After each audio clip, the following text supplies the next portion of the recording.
Cecil Gaines is hired as a butler by the White House in 1952. You know he got that job himself. The White House called him. He didn't call the White House. He continues working through 8 American presidencies. I am thrilled to be working with all of you over the next 4 years.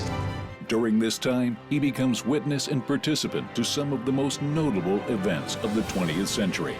Something special is going on down here, Dad. In Lee Daniels' The Butler. Hi, I'm Salim. I'm Liz. And I'm Aaron, and today we're here to talk about Lee Daniels' The Butler, starring Forrest Whitaker, Oprah Winfrey, and David Oyelowo. We've all just seen it.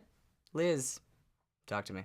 When we were watching this movie, I kept thinking about 42 and other movies that discuss race, because it seems as if movies are always really afraid of discussing race, and then in an effort to avoid it, they'll draw characters very thinly, and they'll treat people of color like martyrs, and they'll treat people who are white like villains.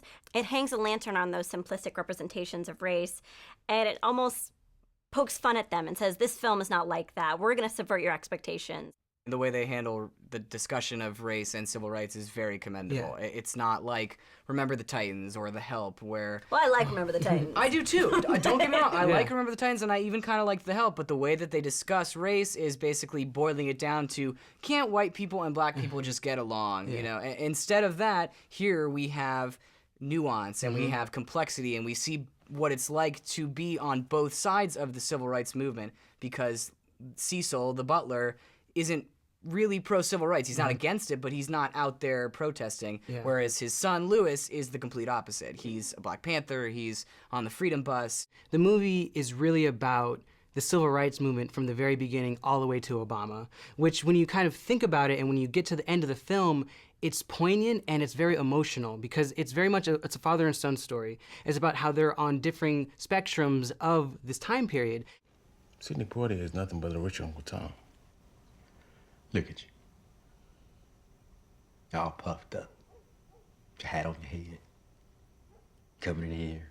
Saying whatever you want. You need to go. What? Get the hell out of my house! What are you doing? No. Get on out! Now, everybody just sit I'm down. sorry, Mr. Butler. I didn't mean to make fun of your hero.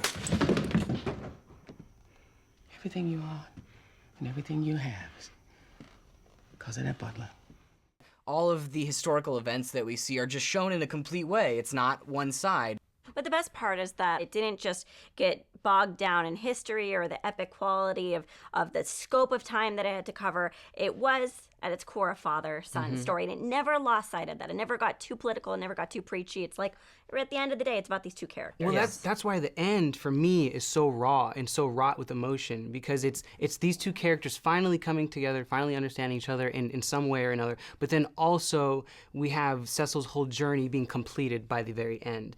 Interestingly enough, the screenwriter for this film is Danny Strong, who previously appeared as an actor in Buffy the Vampire Slayer as a really nerdy character, and he really started writing major films for HBO with Recount and Game Change. And after those two movies, he got this, and I think it's just incredible that an actor who played a super nerdy character on Buffy the Vampire Slayer wrote The Butler, and did such a great job. Forrest Whitaker as Cecil Gaines is the butler. He's our lead character. Absolutely stellar performance. And his transition as a character through 60 years of time is absolutely fascinating, not to mention that he has so much nuance. It's interesting because his character is actually passive. He doesn't really do that much because of the fact that he's this butler and he wants to be this professional. But it's interesting because you do elicit emotion from it, especially as the story progresses. And there's a lot of emotion to elicit from the conversations that he has with his wife, played by Oprah. Well, Oprah was nominated for her portrayal of Sophia in The Color Purple, so when she came back, I was kind of thinking, oh, Oprah, you know, do you still have it, really? But she did, and it was amazing. And Oprah Winfrey's performance, I think, is a credit to Lee Daniels, him being able to take away the Oprah gloss and have her really fall into this character of Gloria. Absolutely. I think my favorite performance throughout the entire film is David Oyelowo, who plays Lewis, Cecil and Gloria's son. He's incredible for the simple fact that he has to portray the same character from ages 16 to late 50s. That judge just sentenced you to 30 days in the county workhouse. You finna get killed. If I can't sit at any lunch counter I want, then I might as well be dead.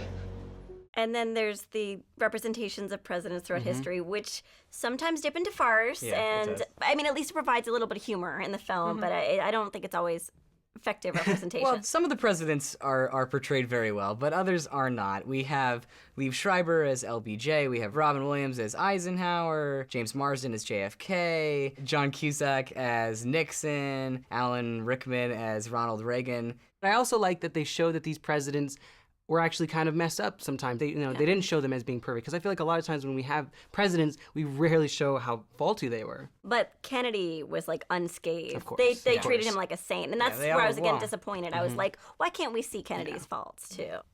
Lee Daniels creates a poignant story with great performances and a very satisfying ending. See it.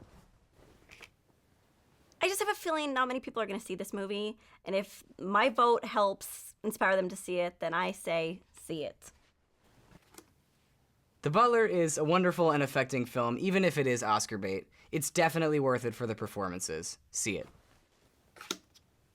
Cheers! Cheers! To the Butler! To Lee Daniels, the Butler. Yes, excuse me. You got served.